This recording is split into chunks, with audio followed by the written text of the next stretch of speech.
Hi, my name is Martina Bito. I'm a nutritionist working as an associate professor at the Faculty of Food Technology and Biotechnology University of Zagreb. I'm looking forward to present you as a member of Zagreb team the results of our pilot school meal initiative using schools with gardens. In this small pilot study, our goal was to establish an effective strategy to support school food procurement policy to improve children's uptake and long-term acceptance of nutritious school meals. Schools, where children spend up to 8 hours a day, play an important role in children's nutrition. Eating habits adopted in childhood are often maintained in adulthood, so it is important to expose children to foods with a positive impact on health and teach them proper food choices. Our first aim was to explore benefits of school gardens on school meal nutrition and children awareness and acceptance of healthy eating habits to fill up a gap. School gardens are a promising tool to improve vegetable intake among children because they increase students' exposure to fruits and vegetables, which may positively impact eating habits. We were able to locate 7 schools with gardens in Zagreb and 7 schools without garden to compare with. To compare these two sets of schools, we did some baseline data collection. First, we analyzed school meals nutrition. We collected 1-year school menus. The nutritive value of school menus were calculated using national composition tables. Those menus were further analyzed by type, quantity, and frequency of offered fruit and vegetables. Furthermore, we look into children's eating habits. Therefore, we have collected plate waste for 5 consecutive days during 2 seasons after lunch meal. The leftovers were separated in 6 different bins. In parallel with plate waste measurement, we also asked students about their food preferences and reasons for not finishing their meals. Results of those baseline data regarding school meal nutrition reveal that a large proportion of daily school menus from both types of schools are not nutritious according to national recommendation. The biggest problem is that half of the school menus in both types of schools offer meals with a lower energy value, worryingly low content of fiber, and excessive saturated fat content. Results of this research were also alarming in terms of fruit and vegetables quantity in school meals. School menus offer only 55% in schools with garden and 69% in schools without garden of the recommended amount of fruit and vegetable. The results of research on plate waste were alarming in terms of plate waste level. Surprisingly, our analysis indicates that schools with garden have a higher plate waste level than schools without garden. Vegetables were the most wasted category in both schools. Research on preference toward vegetable dishes revealed some small differences between those two types of schools, but we believe that these findings were not the consequences of a garden existence.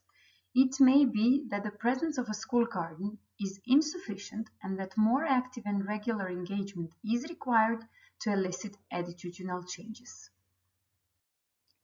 In order to resolve this problem, we contacted the City of Zagreb office and proposed our recommendation.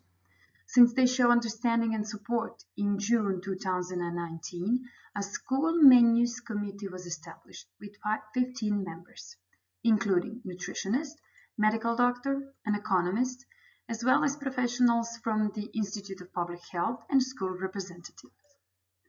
The main tasks of this committee are to create and implement new menus adapted to each kitchen infrastructure, coordination of activities related to the education of staff in charge of food preparation in primary schools in the city of Zagreb, and monitoring, controlling, and evaluation of the application of new menus. The second aim of this study was to improve the nutritional awareness and eating habits of children.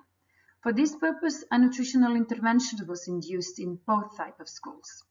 The nutritional intervention included education and nutritional improvement of school menus.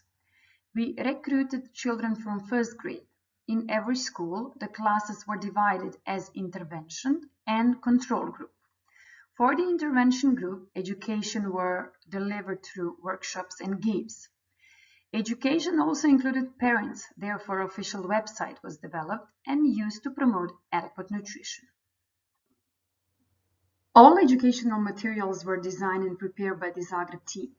Education was focused on postulates of a healthy diet, raising awareness of the importance of fruit and vegetable consumption, and consumption of seasonal, organic, and local fruits and vegetables. During nutritional education, students participated in creating educational posters which were used to decorate classrooms for the purpose of visual stimulation. Students were also encouraged to taste new foods and dishes at home. The nutritional intervention also included nutritional improvement of school menus, as I mentioned previously. We proposed about 40 new dishes, but I have to say implementation was very challenging. Due to huge difference in school kitchens, it was not possible to propose the same meals for all kitchens in Zagreb. But we were able to increase the amount of vegetables and fruit in certain dishes. This modification toward more nutritious and healthier food dishes need to be implemented very slowly to avoid dissatisfied children and parents. Therefore, this activity is still ongoing in our schools. At the end, from this study, several policy recommendations can be drawn. First, school food policy procurement needs to be improved, and in line with that, healthier options meals should be offered in school kitchens. Food policy procurement could be improved by connecting schools management with small local or family producers of fruit and vegetables. Furthermore, it is highly recommended that a professional staff like nutritionist profile person is involved in the planning of school menus. Second, nutrition education and promoting healthy food choices are necessary to support long-term acceptance of nutrition school meals. Children, parents, cooks, and teachers should be all more educated about the importance of healthy eating. Changing fruit and vegetable consumption in children is complex. School-based vegetable gardens are a promising tool to improve knowledge and preference. However, we believe a holistic approach and collaboration are needed, so that schools that do have gardens should better use those gardens for improving children's eating habits. The recommendation is to increase the popularity of school gardens and to grow some familiar food, such as cherry tomatoes or blueberries. This could improve children's knowledge and overcome neophobia toward fruits and vegetables. Thank you for your attention. If you have any question regarding this topic, do not hesitate to contact us.